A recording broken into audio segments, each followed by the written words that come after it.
세상에 떠도는 기묘한 괴담들. 강원도 경포대로 놀러가서 실제로 겪었던 실화괴담. 2박 3일이라는 시간이 우리에게는 너무 짧게 느껴졌기에 여운이 많이 남았습니다. 그래서 있는 돈 없는 돈 다 털어 당일치기로라도 갔다 오자고 계곡을 가기로 했습니다. 친구 4명이서 각자 4만원씩 걷었으니 당일치기로 놀기에는 꽤 큰 돈이 모였습니다. 계곡 근처에서 삼겹살, 술, 안주거리 등을 잔뜩 싸서 친구의 차에 타고 계곡을 향했습니다. 계곡 입구부터 맨 위 종점까지 사람들이 바글바글했습니다. 우리는 매년 계곡에 올 때마다 좋지 않은 추억만 있었습니다. 장마 때 와서 우리끼리 놀다 갔던 기억이라든지, 장마가 끝나고 갔는데도 비가 와서 사람들이 없었다든지 등의 일들이 있었습니다. 하지만 이번에는 사람들이 이렇게 많이 붐비는 계곡을 처음 봐서 바다에 갔던 날보다 훨씬 들뜬 기분으로 올라갔습니다. 자리 좋은 곳이 있는지 보다가 물놀이 하기 좋고 주차하기도 괜찮은 곳을 찾아 그곳에 자리를 잡기로 하고 물놀이하러 밑으로 내려갔습니다. 운동부 단체부터 가족들까지 꽤 많았고 다행히도 우리 나이대의 여성들도 바로 옆에서 놀고 있었습니다. 그것도 4명. 4명 모두 모자를 쓰고 있었는데 분홍, 흰색, 초록, 주황 모자를 쓴 4명은 정말 딱 구리 스타일이라 할 수 있었습니다. 우리는 이런저런 농담을 주고받으며 즐거운 시간을 보냈습니다. 하지만 날이 저물어 가면서 분위기는 점점 어두워졌고 여성들도 자신들의 방이 있는 곳으로 자리를 뜨려고 했습니다. 그때 우리는 기회라 생각하고 나와 친구가 그들에게 말을 걸었습니다. 이렇게 만난 것도 인연인데 같이 놀래요? 결국 우리는 성공했습니다. 처음으로 매년 우리끼리 우정을 다지던 피서지에서 낯선 여성들과 같이 놀게 된 것입니다. 우리는 핸드폰을 사용하여 숙소를 예약하고 그들을 우리 방으로 초대했습니다. 분홍, 주황, 흰색, 초록 모자를 쓴 4명은 옷을 갈아입고 왔고 우리는 우리 방 바로 앞마루에서 삼겹살을 구우면서 술자리를 마련했습니다. 4명 모두 개성이 넘쳤는데 주황 모자를 쓴 여성은 아기처럼 귀엽게 생겼고 흰색은 평범하지만 예쁜 스타일, 분홍은 발랄하고 재미있는 스타일, 그리고 초록은 키가 173cm 정도 돼 보이고 허리까지 오는 긴 머리를 가진 매우 하얗고 예쁘게 생긴 도도한 스타일이었습니다. 정말 내 스타일이었지만 그녀는 술을 마시지 않고 우리와 조금 떨어진 곳에서 핸드폰만 만지작거리면서 때때로 나와 눈이 마주쳤습니다. 이런저런 이야기를 나누며 시간이 흘렀고 날씨는 금방 어두워졌습니다. 삼겹살을 굽는 번개탄과 숯불만이 빛을 내고 있었고 조금은 먹고 나면 얼굴이 붉어지는 나는 어두워진 분위기가 오히려 좋았습니다. 조용한 분위기에서 떠들썩하게 놀면서 시간을 보냈는데 한 가지 이상한 점은 초록 모자를 쓴 그 예쁘고 청순해 보이는 여성과는 단 한마디도 나누지 않았다는 것입니다. 나와 그녀는 몇 차례 눈빛을 주고받았을 뿐이었습니다. 처음에 그들과 만났을 때부터 초록 모자는 매우 조용했고 마치 맏언니처럼 혹은 부모처럼 다른 이들을 돌보는 듯한 느낌을 주었습니다. 하지만 내 친구들 역시 그녀에게 말 한마디 건네지 않았다는 사실이 이상하게 느껴졌습니다. 그 여자의 분위기도 분위기 나름이지만 조금 떨어진 곳에서 핸드폰만 만지작거리면서 가끔 나와 눈이 마주칠 때 나는 혼자만의 만족감을 느꼈습니다. 술 몇 잔이 들어가고 대담해진 나는 아이스크림을 사 먹으러 간다며 그녀에게 따라오라고 했습니다. 그녀도 따라왔고 우리는 매점을 향해 행복하게 걸어갔습니다. 매점은 우리 숙소에서 10분 정도 걸렸습니다. 매년 왔던 곳이라 길은 훤히 알고 있었고 당당하게 걸었습니다. 여자에게 처음으로 말을 걸었습니다. 왜 한마디도 안 해요? 자리가 많이 불편하세요? 그런 건 아니고요. 제가 사실 낯을 많이 가려요. 에이, 누구나 그렇죠 하며 그녀의 손을 잡았습니다. 그녀의 손은 예상과 달리 촉촉한 것이 아니라 축축했습니다. 손가락은 쭈글쭈글했습니다. 마치 계속 물에 담가 두었던 것처럼. 순간의 이질감에 손을 놓았습니다. 그리고 그 순간 술 기운도 가셨습니다. 분명 물놀이 한 번도 하지 않고 친구들만 보고 있던 그녀가 왜 이럴까? 라는 생각이 들었습니다. 우리가 매점에 도착했을 때 친구에게서 전화가 왔습니다.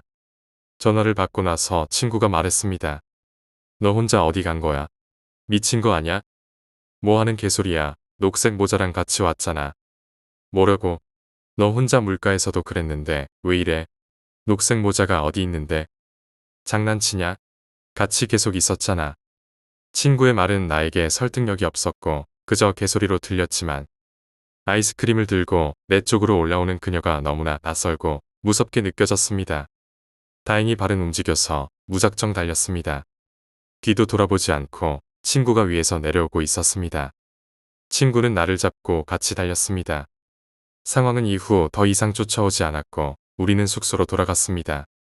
그곳에서는 친구들과 다른 여성들이 이미 편안하게 쉬고 있었습니다. 나는 방에 불을 켜고 TV를 켠 뒤 침대에 누웠습니다. 그날 밤 나는 그녀가 사람이었을까 아니면 다른 무엇이었을까 고민했습니다. 그녀가 다시 나타나지 않을까 하는 두려움과 함께 말이죠. 그 여자가 사람이었을지 아니면 다른 무엇인지에 대한 생각이 밤새도록 머릿속을 맴돌았습니다. 무엇보다 그녀가 실제로 나와 함께 걸었고 내가 손을 잡았던 그 순간의 느낌은 분명했습니다. 그러나 친구의 말대로 그녀가 실제로 존재하지 않았다면 그 모든 상호작용이 어떻게 설명될 수 있을까요? 그리고 왜 그녀만이 나에게만 보였던 것일까? 새벽에 이르러 나는 친구들에게 이 상황을 자세히 설명해 보았습니다. 하지만 친구들은 내가 너무 많은 술에 취해 환각을 본 것이라고만 생각했습니다. 그들은 나를 진정시키려 했었고 그녀의 존재를 전혀 느끼지 못했다고 말했습니다. 그럼에도 불구하고 나는 그 느낌을 지울 수 없었습니다. 내 눈앞에 분명히 존재했던 사람이었기 때문입니다. 아침이 밝아오자 나는 전날의 일을 다시 한번 되짚어 보기로 했습니다. 아이스크림을 사러 갔던 그 매점을 다시 방문했습니다. 매점 주인에게 어제 저녁에 아이스크림을 사간 사람에 대해 물었습니다. 매점 주인은 확신에 찬 목소리로 그런 사람은 없었다고 말했습니다. 두 번째 이야기, 꿈. 할아버지 생신 날이었습니다. 고모가 말했습니다. 11시쯤이면 다잖아. 할머니가 대답했습니다. 왜? 아버지 생신인데 족발 사오려고. 그럴 거면 빨리 말을 하지. 할머니가 먹던 것까지 다 먹었는데. 그러면 준식이 너가 고모 야식하는 거 도와주면 되겠네. 그럼 배도 꺼질 거고. 전 흔쾌히 수락했고 고모의 가게로 가서 도시락을 도와주고 있었습니다. 상당히 피곤했지만 고모가 족발을 먹는다고 해서 참고 기다렸습니다. 야식 배달을 끝마치고 족발을 사서 할머니 집에 갔는데 할아버지는 주무시고 할머니만 깨어 있었습니다. 아, 사촌 동생도요. 결국 저와 고모, 사촌 동생, 할머니 이렇게 넷이서 족발을 먹다가 전 피곤해서 먼저 자겠다고 했습니다. 근데 마침 삼촌이 개를 하러 가서 늦게 온다길래 삼촌 방에서 좀 있다가 제 방으로 갈 계획으로 삼촌 방으로 들어갔습니다. 삼촌 방이 조금 덜 덥거든요. 삼촌 방에 누워서 친구와 문자를 하다가 자연스럽게 잠이 들었습니다. 자다가 떠드는 소리에 깨었습니다. 아직도 족발을 먹나? 생각했지만 아니었습니다. 밖에 불이 다 꺼져 있었습니다. 그때 발밑을 보니 구석에 3명 정도의 여성이 있었습니다. 20대 중후반으로 보이더군요. 네가 보기에 내가 제일 예쁘지? 너보다는 얘가 예쁜 것 같은데. 자세히는 몰라도 서로 자기가 잘났다고 하는 얘기 같았습니다. 지금에야 침착하게 적지만 그때는 참 무섭더라고요. 갑자기 한 명이 돌아보더니 말했습니다. 아, 저 사람한테 물어보면 되겠네. 내가 제일 예쁘다고 하면 딱 봐. 그러면서 저에게 다가오더니 질문했습니다. 우리 셋 중에 내가 제일 예쁘지, 그치? 나머지 2명은 구석에 그대로 있었고 저에게 다가온 한 명은 90년대 후반 스타일의 옷을 입고 있었으며 얼굴은 예쁘장했습니다. 하지만 제가 입을 움직일 수 없었고 아래를 보려고 해도 고개가 내려지지 않았습니다. 이불을 덮고 누워서 고개를 빳빳이 들고 있는 상태에서 약 6분 정도 있었던 것 같습니다. 이불을 덮고 있어서 땀은 줄줄 흘렀습니다. 내 말 안 들리니? 내가 제일 예쁘냐고 물어보잖아. 대답은 못하고 계속 땀만 흘리는데 문 돌리는 소리가 났습니다. 그와 동시에 고개가 움직여지면서 문 쪽을 쳐다봤습니다. 할머니셨습니다. 다시 아래를 쳐다봤더니 그 3명의 여성은 온데간데 없었습니다. 할머니는 저를 한번 훑어보시더니 말씀하셨습니다. 준씨가 더운데 이불은 왜 덮고 자니? 이제 삼촌 올 테니 네 방 가서 자. 그리고 TV는 왜 켜놓고 자니? 말소리가 밖에도 다 들린다. 그 말씀을 듣고 나서야 제가 겪은 일이 꿈이 아니라 현실이었음을 깨달았습니다. 세 번째 이야기, 집에 혼자 있었다. 집에 혼자 있는 일은 굉장히 흔했습니다. 누님은 현재 서울의 어느 대학을 재학 중이어서 서울에 계시고 부모님도 저녁 늦게 들어오시기 때문에 혼자만의 시간을 즐길 때가 많았습니다. 새벽 늦게까지 대학 진학을 위해 수능 대비용 교재를 보는 척하면서 사실은 푸르나에서 다운받은 일본어 강의 동영상을 보고 있을 때 전화가 왔습니다. 엄마의 전화였습니다. 할머니가 쓰러지셨어. 과일 드시고 침대에 누워 계시다가 질식하신 것 같으니까 엄마랑 아빠 오늘 못 들어갈 것 같아. 그러니까 문단속 잘해. 17년을 살아온 나는, 그중 4분의 1을 혼자 지낸 나는, 혼자 있어야 한다는 공포심보다는 일본어 동영상의 여자 배우가 더 신경 쓰였습니다. 할머니는 솔직히 나와 만난 적도 거의 없습니다. 그래서 별로 걱정도 되지 않았습니다. 부모님은 3일째 집에 오지 않으셨습니다. 할머니가 많이 위독하셨나 봅니다. 나는 고등학교 일주일 방학 동안 나만의 황금 같은 3일을 가졌습니다. 며칠 동안 컴퓨터, TV만 보다 보니 어느 날 새벽 1시쯤 되자 머리가 띵했습니다. 너무 많이 했다는 생각에 잠시 누워 쉬기로 했는데 금방 잠이 들어버렸습니다. 나는 지금까지 살아오면서 가위에 눌려본 적이 없습니다. 가위에 눌렸다고 해도 뭐 귀신이 나오면 구경이나 하고 알아서 풀려나면 되겠지라는 겁없는 생각만 했습니다. 내 몸은 경직되었습니다. 새벽 6시쯤이었나 한참 해가 뜰 때여서 거실이 밝아졌습니다. 희미하게 햇빛을 보고 일어나려고 했는데 갑자기 후다닥 하면서 햇빛이 무언가에 가려진 듯한 느낌이 들었습니다. 너무 깜짝 놀라서 온몸이 멈췄습니다. 이게 가위인가? 하지만 다른 사람들이 말하는 가위와는 달랐습니다. 그들은 나에게 손끝 하나 대지 않았고 내 몸은 단지 무서워서 경직되었을 뿐이었습니다. 차라리 눈을 감고 잠이 들면 나을 것 같았습니다. 그 상황에서 약간씩 잠이 오기 시작했는데 발자국 소리가 들렸습니다. 그 장판 같은 데에 물이 막 마른 발바닥으로 걸어다니면 쩍쩍 소리가 나지 않습니까? 그 소리가 내 주위에 들리기 시작했습니다. 정말 무서웠습니다. 목소리도 나오지 않았습니다. 한 10분쯤 후에야 눈이 떠졌고 소리도 없어졌습니다. 진짜 무서웠고 식은땀에 온몸이 젖어 있었습니다. 나는 솔직히 소리로만 가위에 눌렸다고 할 수 있으니 천하의 겁쟁이가 된 셈이었습니다.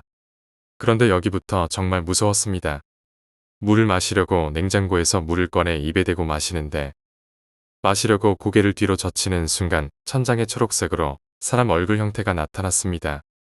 정말 깜짝 놀라 다리에 힘이 풀렸습니다. 거의 기절할 뻔했는데 순간적이라 컴퓨터를 많이 해서 눈이 삐었나라고 생각도 해봤습니다. 지금 생각해보면 그때 얼굴이 할머니 얼굴이 아닌가 싶습니다. 그리고 할머니는 돌아가셨습니다. 나중에야 들었는데 할머니가 병실에 입원하신 동안 아버지에게 계속 말씀하셨다고 합니다. 왜 맨날 저 의자 옆에 검은 옷 입은 사람이 있냐? 그리고 자꾸 저를 걱정하셨습니다. 제가 혼자 집에 있었기 때문에 엄청 걱정하셨다고 합니다. 위독하신 할머니마저 저를 걱정하셨는데 저는 그분을 잊고 컴퓨터나 하고 있었다니. 지금 생각해보면 한심합니다. 전혀 픽션 없고요. 냉장고에서 물 마실 때 천장을 보았을 때 솔직히 기절할 뻔했습니다. 네 번째 이야기, 삼재. 저희 선생님께서 몇 달 전에 큰 사고를 당하셨습니다. 팔다리가 한쪽씩 부러질 뻔했던 아주 큰 사고였죠. 그 선생님은 다행이다, 다행이다라고 중얼거리시면서 눈물까지 보여주셨습니다. 기가 세기로 유명한 선생님이셨는데도 말이죠. 그러면서 병문안 겸 점수 따기로 온 우리들에게 이야기를 들려주셨습니다. 지금부터는 선생님의 시점입니다. 그러니까 이게 2년 전부터 시작된 거고 지금이 마지막 연도야. 처음엔 삼재도 믿지 않았고 살풀이를 해야 한다는 것도 무시하고 지냈었는데 살풀이를 하라고 조언받은 날 다음부터 삼재가 시작된 것 같아. 밤에 선생님들과 회식을 하고 술에 취해 집으로 귀가하는데 옆에서 쇠와 쇠가 부딪히면서 긁히는 소리 같은데 한번 들으면 소름 끼치는 그런 소리를 들었어. 그런데 그땐 아무렇지도 않게 생각하고 집에 들어왔단 말이야. 집에 들어와서 씻고 잠을 자는데 내가 원룸이랑 비슷한 아파트에서 사는 거 알지? 현관하고 침대가 일직선으로 배치되어 있어. 대충 집 구조를 설명할게. 침대, 화장실, TV, 부엌 겸 거실, 현관 이렇게 되어 있었어. 잠을 자는데 이상하게 꿈인지 현실인지 구분이 어려운 상태로 일어났어. 그 순간 타이밍 좋게 띵동띵동하고 벨이 울렸어. 그래서 눈을 비비면서 현관 쪽으로 갔는데 아파트에서 밖에 있는 사람을 볼 수 있는 물건이 있잖아. 아파트 한 구간이 전체로 보이는 거야. 주공 3단지처럼 1층에 101호, 102호 이렇게 되어 있는 아파트로. 누군지 내다봤는데 사람의 배와 다리만 보이는 거야. 얼굴이 안 보이니까 누군지 확인도 안 하고 벨은 계속 울리는데 그냥 다시 잤지. 그런데 다음날 기억해보니 이상한 거 있지. 분명 아파트 한 구간 전체가 천장까지 다 보이는데 어째서 그 사람은 얼굴이 보이지 않고 배와 다리만 보였을까. 순간 이 생각하면서 오싹해지더라. 하지만 사람이 그런 게 있잖아. 무서운 걸 겪고 나면 한 번 더 확인해야 직성이 풀리는 그런 거. 나도 그때 정신이 나갔었나 봐. 그 꿈을 다시 한번 보려고 엄청 노력을 해댔지. 그 노력이 맞아 들어갔는지 그때가 삼재라 그런 건지 그 꿈을 다시 한번 꿔. 이번엔 벨이 울리는데 밖에다 대고 외쳤지. 도대체 너 누구냐고. 들어오고 싶으면 얼굴을 보이라고. 그러자 그 등이 서서히 굽히는데 어떤 아이 얼굴이 그곳에 비치는 거야. 그러면서 하는 말이 이젠 들어가도 되지. 이젠 난 기다려준다 하면서 잠이 깼어. 그 다음날 일어나 보니 모든 것이 멀쩡했고 그때 아무 일도 일어나지 않길래 헛꿈이다 생각하면서 다시 잠자리에 들었어. 그런데 사흘 뒤부터 기분 나쁘게 나쁜 일이 나도 아니고 주위에서 일어나는 거야. 주위에 아주 귀여운 고양이를 한 마리 키우고 있었는데 그 고양이가 발을 헛디뎌 베란다에서 떨어져 죽었고 사업이 실패하고 심하게 다치는 등 기분 나쁘게 말이지. 하지만 나에겐 일어나지 않았기에 그런가 보다 하고 1년 정도를 지냈어. 그런데 운명이란 게 나를 붙잡고 놔주지 않더라. 그저께쯤 꿈을 다시 한번 꿨어. 그곳은 동생의 집이었는데 평소에도 동생하고 나하고 사이가 별로 안 좋았어. 동생 사진 보여줬었지. 그 동생하고 나하고 심하게 말다툼을 하고 있었는데 손에 칼이 쥐어져 있더라. 그런데 내 칼은 빛나는 칼인데 동생이 든 칼은 녹슬은 구리검 같은 것이었단 말이야. 기분이 나빠서 등을 휙 돌렸는데 그때 목에 무언가 차가운 느낌이 전해진 거야. 그래서 뒤를 돌아보니 동생이 그 구리검으로 내 목을 휙 가른 거야. 피가 솟구쳐 나오고 내 손에 쥐어져 있던 칼은 날아갔는데 나는 동생에게 고래고래 외쳤지. 감히 이딴 짓을 하냐고. 왜 언니를 죽이려고 하냐고. 그러니까 동생이 능글능글한 미소를 지으면서 엎어져 있는 나에게 고개를 숙이면서 말하더라고. 이제 난 기다려준다. 그 순간 처음 꾼 꿈에 그 아이가 했던 말이 떠오르고 그 말이 생생하게 기억나자 동생의 얼굴이 그 아이의 얼굴로 변하는 거야. 몸은 움직이지 않고 신경은 죽어가고 그래서 거의 다 죽어갈 때쯤에 잠에서 깼어. 그 꿈이 무엇인지 궁금해서 네이버에 쳐봤더니 칼이 나오고 자신이 죽는 꿈은 거의 다 좋은 꿈이라고 나오는 거야. 그런데 그 칼에 대한 묘사가 반짝반짝 빛나는 검이라고 나오는데 꿈에서 그 칼은 날아갔고 구리검이 나를 죽였잖아. 그래서 일대한 해몽풀이까지 했어. 그런데 그분이 말하기를 조심하라고 하는 거야. 이유는 안 가르쳐 주시더라고. 하여간 각별히 조심하고 또 조심하라고 일러주는데 이유를 가르쳐 주지 않으니 신뢰할 수가 없잖아. 괜히 돈만 날렸다 생각하고 컴퓨터 전원을 껐지. 그리고 낮잠이나 자려고 침대에 누웠어. 침대에 누워서 별별 생각 다 하다 보니까 피곤한 거야. 나는 기분 전환으로 잠을 자려고 했는데 갑자기 목소리가 안 나오는 거 있지. 한 번에 확가위가 눌리는 게 아니라 서서히 눌리는데 목소리는 안 나오고 아무것도 움직이지 않아서 움직이려고 애를 쓰는데 귀 옆에서 능글능글한 목소리가 들리는 거야. 조심하라고 했지. 조심하라고 했잖아. 그 목소리가 소리치는 그 순간 가위에서 풀렸어. 그리고 어제 사고를 당했는데 어이없는 거 있지. 나랑 부딪힌 차는 분명히 트럭이었는데 사고를 당하고 보니 승용차였어. 그 승용차에 탑승한 사람이 술에 취해서 음주운전을 했다고 했는데 내가 봤던 그 트럭엔 사람이 탑승하고 있지 않았어. 그 생각이 다 스치고 지나갈 무렵 내가 일어난 곳은 병원이었고 간호사가 놀랍다고 하는 거야. 어떻게 그렇게 큰 부상을 입었는데 쉽게 일어날 수 있냐고. 그런데 더 이상한 건 그 승용차에 탑승한 음주운전자는 부상을 그리 심하게 입지 않았는데 선생님은 팔다리 한쪽씩이 부러질 뻔한 부상까지 당했다니. 5번째 이야기, 따라다니는 여자. 평소와 마찬가지로 친구들과 놀다가 해가 질 무렵 집으로 돌아왔습니다. 그런데 집으로 들어서자마자 갑자기 배가 아프기 시작하더니 열도 나기 시작했습니다. 당시 저희 부모님은 조금 큰 목장을 운영하고 계셨고 저녁 8시가 넘어야 목장일을 끝내시고 집에 오셨기 때문에 집에는 저와 동생 둘뿐이었습니다. 엄마도 없고 해서 일단 자고 나면 괜찮아지겠지 하고 자려고 누웠습니다. 그런데 잠자리에 드는 순간 뭔가 포근하게 절 감싸는 듯한 느낌이 들더군요.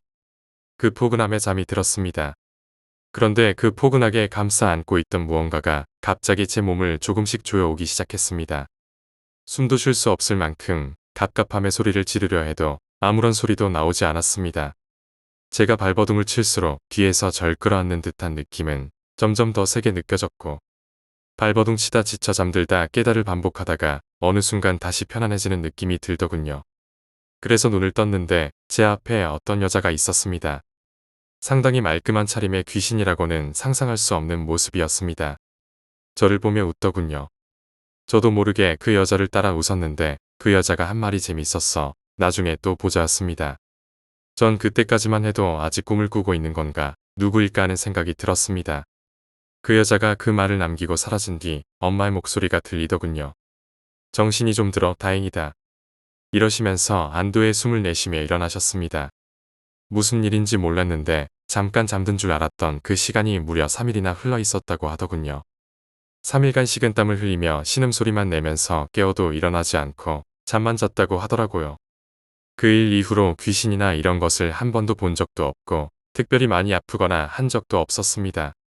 그러면서 기억 속에서 그때 그 일이 조금씩 잊혀져 갈 무렵인 제가 고등학교 1학년 겨울방학 때였습니다. 잠자리에 들려고 누웠는데 들려오는 낯익은 목소리. 잘 지냈어? 오랜만이네. 약간은 중성톤인 듯하면서도 낮게 깔린 그 목소리. 어린 시절 날 3일간이나 가위에 눌리게 만들었던 그 여자. 그날 밤 전 또 그 여자의 가위에 눌렸습니다. 손으로 제 가슴을 누르면서 잔인한 미소를 지으며 이 정도는 참을 만하지. 아무런 저항도 하지 못하고 아무런 말 한마디 내뱉지 못하고 그 여자가 하는 대로 가만히 누워 있을 수밖에 없었습니다. 그런데 그 여자가 이제 두 발로 제 배 위에 올라서서는 제 몸을 막 짓밟기 시작하는 겁니다. 이런 건 어때? 이것도 참을 만해. 이러면서 말이죠. 그렇게 몇 시간이 흘렀는지 그 여자가 내려오더니 다음에 또 보자. 이러면서 씩 웃더니 사라져 버리더군요. 가위에 눌린다는 게 이런 거구나. 그런데 저 여자 전혀 귀신 같지 않아. 대체 저 여자의 정체는 뭐란 말인가. 그날 이후 전 일주일에 몇 번씩은 꼭 그 여자를 마주하고 가위에 눌려야 했습니다. 집터가 안 좋은 건가, 수맥인가 하고 이리저리 방도 바꿔보고 가구 위치도 바꿔봤지만 모두 헛수고였습니다. 그렇게 시간은 흘러 대학에 진학하게 되었습니다. 학교 다닐 때 공부를 소홀히 했던 관계로 지방에 있는 작은 학교로 가게 되었습니다. 대학 입학 후 집과 거리가 멀어 기숙사 생활을 하게 되었고, 아무 일 없이 어김없이 일주일에 두세 번씩 찾아오던 그 여자도 더 이상 찾아오지 않아 전 이제 더 이상 가위에 눌리지 않으려는 줄 알았습니다. 하지만 이건 순전히 제 착각이었습니다. 대학 입학 후 중간고사를 치를 때쯤이었습니다. 며칠 동안 공부를 핑계로 밤새 놀기도 하고 하면서 지쳐 있었던 탓에 일찍 잠자리에 누웠습니다. 그런데 그때 들려오는 낯익은 그 목소리. 안녕, 오랜만이야. 이렇게 멀리 도망가면 내가 못 찾을 줄 알았니? 그 여자였습니다. 그날 밤 전 죽다 살아났습니다. 평소보다 더 심하게 가위에 눌렸습니다. 일어나려고 애쓰면 머리를 짓누르고 목을 조르고 머리채를 잡고 일으켰다 눕혔다 하면서 발로 절 밟고 올라서서는 제 몸 위에서 뛰어다니고, 정말 그러다 저 죽는 줄 알았습니다. 그 다음 날 일어날 기운도 없어 하루 종일 누워 있어야만 했습니다.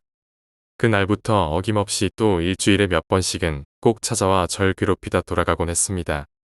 정말 말끔하게 생긴 여자가 사악한 미소를 지으며 절 쳐다볼 때는 정말 심장이 멈춘다는 게 이런 건가 싶을 정도로 숨이 탁 막혀옵니다.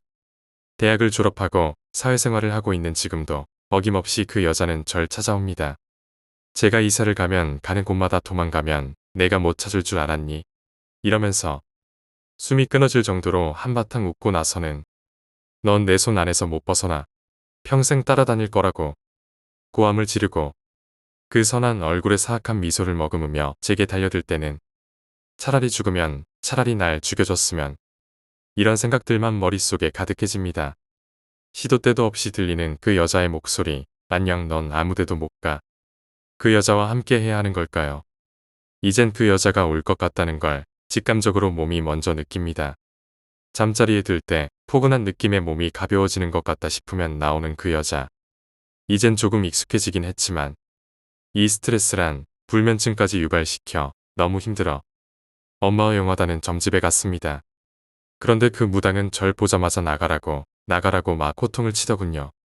그러면서 엄마에게 한 말이 전현 저 뒤에 뭘 저리 주렁주렁 달고 다니노.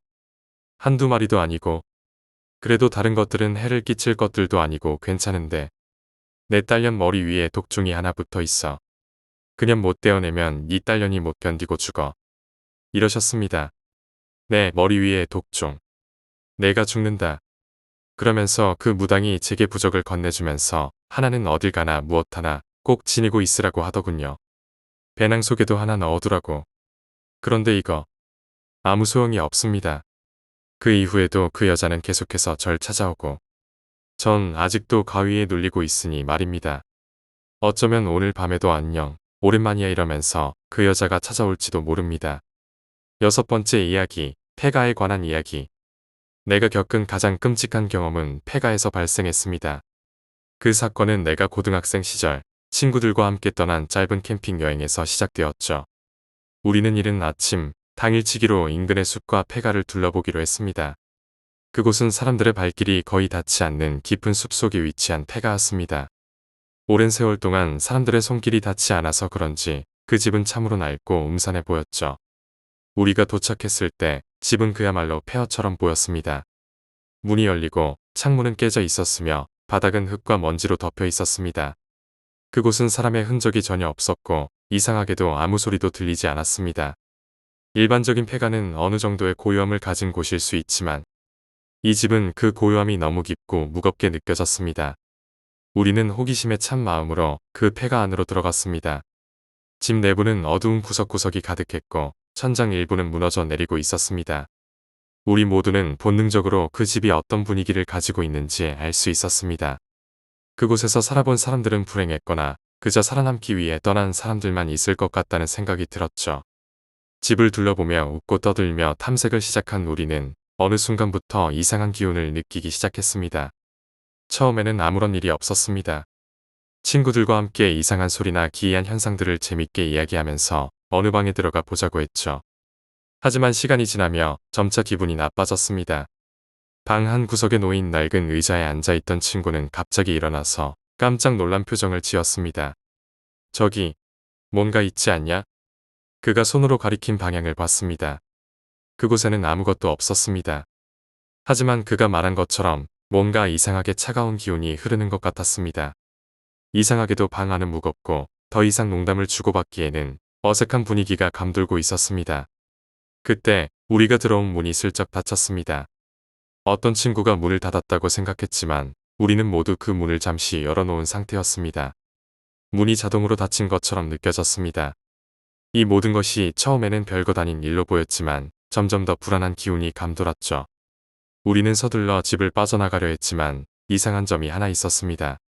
어느 구석에서 발자국 소리가 들린 것 같았습니다. 우리는 모두 잠시 멈춰서서 소리에 귀 기울였습니다. 누가 있냐? 하지만 아무 대답도 없었습니다. 그 소리는 점점 가까워졌고 무언가가 우리를 쫓아오는 느낌을 받았습니다. 그런데 그 소리는 어느 순간 갑자기 멈추었습니다. 모든 것이 멈췄습니다. 불안한 마음에 우리는 다시 밖으로 나오기로 결심했죠. 하지만 집을 빠져나가는 길은 예상보다 더 어두운 길이었고 어디서부터 잘못된 건지 모를 정도로 그 분위기는 무겁고 음산했습니다. 그 순간 나는 뒤에서 누군가 쳐다보는 느낌을 받았습니다. 거기에는 아무도 없었습니다. 그 이후 우리 일행은 무언가를 놓고 떠났습니다. 누군가 남은 것이 아닐까 싶은 느낌이 강하게 들었죠. 우리는 결국 그 폐가를 떠났고 다시는 그곳에 가고 싶지 않았습니다. 그 일이 있은 후 몇 주가 지나고 나서 그 폐가에 대한 이야기를 또 듣게 되었습니다. 알고 보니 그 집은 수십 년 전부터 주민들이 떠난 마을에 있었고 그곳에서 일어난 여러 비극적인 사건들이 그 집과 관련이 있다는 소문이 있었습니다. 사람들은 그 집이 오랜 시간 동안 버려져 있었지만 여전히 그곳에서 무언가 이상한 일이 일어난다고 전해졌습니다. 그날 우리가 느꼈던 기운과 불안함은 단순히 공포심 때문만이 아니었던 것 같습니다. 그 폐가는 그 자체로 뭔가를 품고 있었고 그 안에는 알려지지 않은 비밀과 함께 시간이 흐르고 있었던 것이었죠. 그 이후로 나는 폐가를 방문하는 것이 두렵고 그곳에 얽힌 어두운 과거를 생각할 때마다 다시 그날의 기운이 떠오릅니다. 정말로 폐가는 단순한 건물이 아니었고 그곳에는 시간이 멈춰 있는 듯한 공포가 존재했죠. 어쩌면 그 집에는 아직도 그때의 고통과 슬픔이 남아있는지 모릅니다. 7번째 이야기, 저수지. 어린 시절, 나는 시골에 있는 작은 마을에서 자랐습니다. 그 마을에는 큰 저수지가 있었고, 그것은 마을 사람들에게는 물을 공급하는 중요한 곳이었죠. 하지만 저수지는 항상 이상한 기운을 느끼게 했습니다.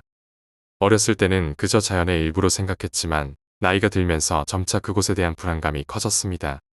저수지 근처에는 풀밭과 나무들이 무성하게 자라 있었고, 여름철이면 그곳에서 자주 놀곤 했습니다. 하지만 한 가지, 그 저수지에는 사람들이 거의 가지 않으려 했습니다. 그 이유는 마을 사람들 사이에 떠도는 기이한 이야기 때문이었습니다. 어느 날, 한 마을 노인이 나에게 말했다.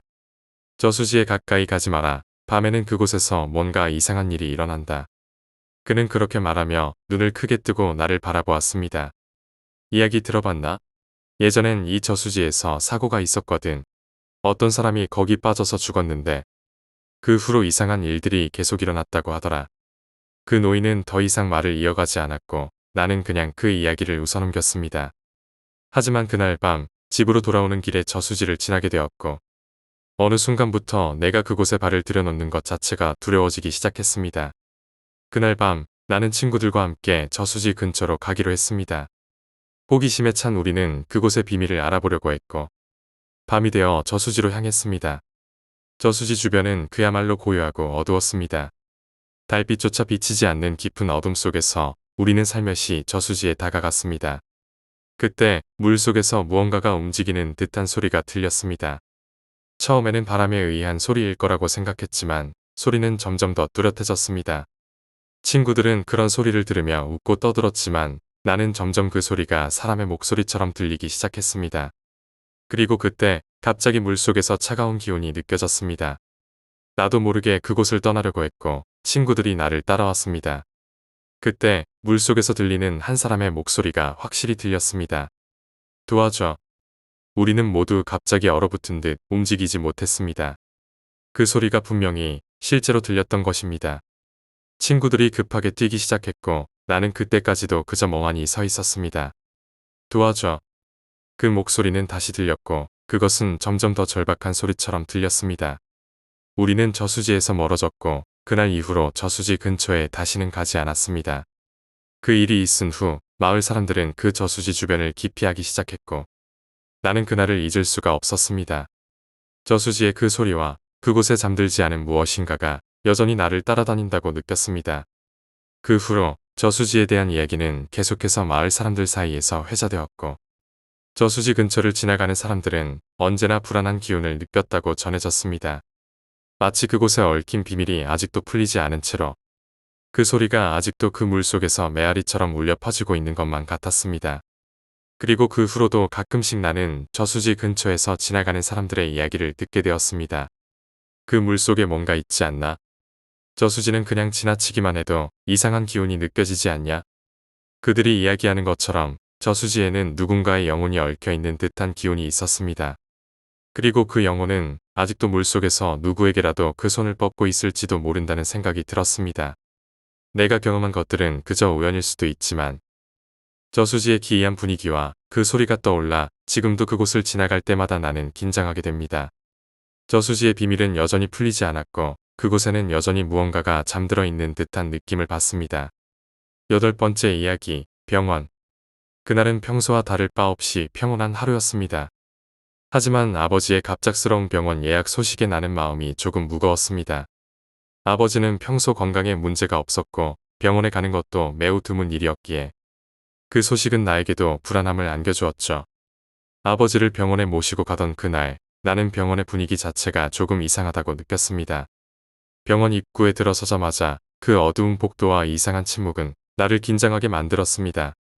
보통 병원이라면 떠들썩하고 간호사들의 발걸음 소리가 들릴 법한데 이곳은 마치 고요함 속에 갇혀있는 듯한 느낌을 주었습니다. 복도 끝에서 들려오는 미세한 소리들, 간호사의 속삭임 같은 것들은 오히려 더 섬뜩하게 느껴졌습니다. 우리는 아버지의 진료를 받기 위해 대기실에 앉아 있었습니다. 주변을 둘러보니 대기실 안에는 많은 사람들이 있었지만 그들 모두가 이상할 정도로 조용하게 앉아 있었습니다.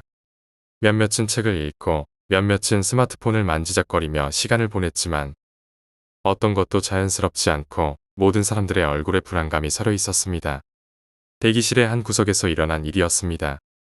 한 남자가 잠시 자리를 떠나고 그 자리에 앉은 다른 사람이 비명소리를 질렀습니다. 그 비명은 일순간에 대기실 전체를 가득 채웠습니다. 모두가 그 소리에 반응하며 쳐다보았고 남자는 아무 말 없이 그 자리를 떠나고 말았습니다. 나는 그 비명이 무엇을 의미하는지, 왜 그 사람이 그런 소리를 질렀는지 알 수 없었습니다. 그런데 그 소리가 너무 현실감 있게 들려서 마음속에 그 소리와 장면이 떠나지 않았습니다. 잠시 후 나와 아버지는 진료를 받으러 들어갔습니다. 병원의 의료진은 무표정하게 아버지의 상태를 체크하고 있었습니다.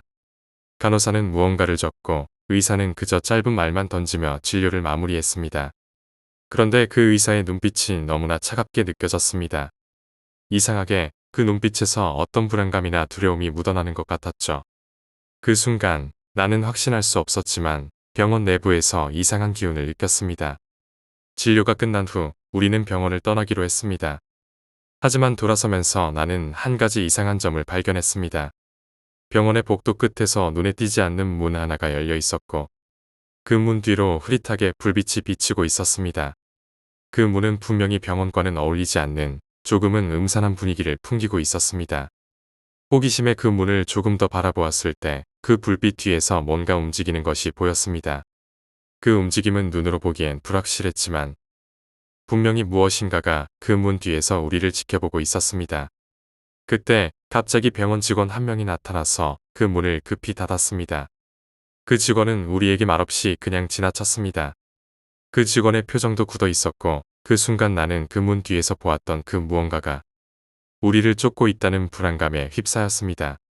병원 안의 그 고요함과 이상한 기운이 더욱 짙어지면서 나는 더 이상 그곳에 머물고 싶지 않았습니다. 병원을 떠나면서 뒤돌아보지 않으려 했지만 그날 이후로 나는 그 병원의 기운이 계속 내 마음속에서 떠나지 않았습니다. 어딘가 모르게 그 병원에서 발생한 이상한 일들, 그 문 뒤에서 보았던 움직임과 그 기운들이 나를 계속해서 괴롭혔습니다. 몇 달 후 병원에 대한 이야기를 다시 들었을 때 그곳에 오랫동안 근무한 간호사 중 한 명이 자리를 떠났다는 이야기를 듣게 되었습니다. 그 간호사는 그 병원에서 있었던 여러 기이한 사건들을 언급하며 떠났다고 했습니다. 그가 이야기한 사건 중 하나는 병원 안의 특정 구역에서 몇 년 동안 계속해서 사람들이 사라지는 사건이 일어났다는 것이었습니다. 그리고 그 구역에는 아까 내가 보았던 그 문 뒤에 공간이 포함되어 있었죠. 그 사건을 알고 나서는 나는 다시 그 병원에 가고 싶지 않았습니다. 그곳에서 내가 본 기운과 움직임은 단순히 우연이 아니라 아마도 그 병원에 묵힌 무언가의 존재를 느꼈기 때문일지도 모릅니다. 병원은 단순한 치료의 장소가 아니라 그 자체로 어떤 불가사의한 힘이 느껴지는 곳이었습니다. 나는 그 경험을 잊을 수 없고 그날 이후로 병원에 대한 두려움이 나에게 남았습니다. 9번째 이야기, 퇴근길에 일어난 일. 그날은 평소와 다를 바 없이 퇴근을 했습니다. 늦은 시간, 밤 11시가 넘은 시간이었고 회사에서 집까지는 꽤 멀었습니다. 대중교통이 끊겨서 걸어가야만 했죠. 밤이라 그런지 거리는 한산하고 가끔 지나가는 차의 불빛만이 어두운 길을 비췄습니다. 퇴근길은 항상 나름 평화로웠습니다. 길을 걷다가 가끔씩 전화도 받거나 음악을 들으면서 걸었죠. 하지만 그날은 왠지 기분이 이상했습니다. 하늘은 구름으로 가려져 있었고 거리의 불빛도 그리 밝지 않았습니다. 특히 어두운 골목길을 지나갈 때마다 등 뒤에서 누군가 따라오는 듯한 느낌이 들었습니다. 처음에는 그냥 불안한 기분일 거라고 생각하고 그 느낌을 무시하려 했지만 점점 더 확실해졌습니다. 누군가가 내 뒤를 따라오는 듯한 발소리가 들렸죠. 속도를 조금 더 내며 걸어봤지만 발소리는 점점 더 가까워졌습니다. 마치 내가 빨리 걷고 있다는 걸 알고 따라오는 것 같았죠. 나는 무심코 고개를 살짝 돌려봤습니다. 어둡고 한적한 길, 그 길에는 아무도 없었습니다. 하지만 여전히 발소리는 들렸고 심지어 내가 한 걸음씩 내디딜 때마다 같은 속도로 발소리가 따라오는 느낌이었습니다. 그때 내가 마음속으로 생각한 것은 하나였습니다. 혹시 내가 귀신이라도 본 건가? 하지만 그런 생각은 일순간에 사라졌습니다. 내가 다시 고개를 돌렸을 때 그 길의 끝에 희미한 그림자가 보였죠. 처음엔 그것이 사람인지 아닌지 구별이 잘 되지 않았습니다. 그 그림자는 그냥 멀리서 비춰지는 가로등, 불빛에 비친 물체일 뿐이라고 생각했지만 그 그림자는 점점 내 쪽으로 다가오는 듯 했습니다. 불안감이 점점 커져갔습니다. 그리고 그 순간 나는 깨달았습니다. 내가 그 그림자와 점점 가까워지고 있었다는 사실을요. 마치 그것이 내 뒤를 따라오고 있었던 발소리의 정체였던 것 같습니다. 내가 무심코 고개를 돌렸을 때 그 그림자가 사라졌습니다. 아무것도 없었던 길에서 그 그림자는 사라졌고 발소리도 멈췄습니다. 숨을 크게 들이쉬며 다시 고개를 돌렸고 주변을 살펴보았습니다. 그 길은 여전히 텅 비어 있었고 아무도 없었습니다. 그 이후로 나는 그 길을 지나갈 때마다 그 발소리와 그림자가 떠올랐습니다. 정말 그날 있었던 일이 현실이었는지 아니면 그냥 내 상상 속에서 만들어낸 일이었는지 모르겠습니다. 하지만 그 기분은 분명히 실존하는 것 같았고 그 그림자는 나에게 큰 불안감을 안겨주었습니다. 지금도 퇴근길에 그 골목길을 지나갈 때마다 나는 그 느낌을 잊을 수 없습니다. 그날의 발소리와 그림자, 그것은 단순히 지나가는 일상 속의 하나였을 수도 있지만 내게는 그 이후로 계속해서 따라오는 불안감을 남겼습니다.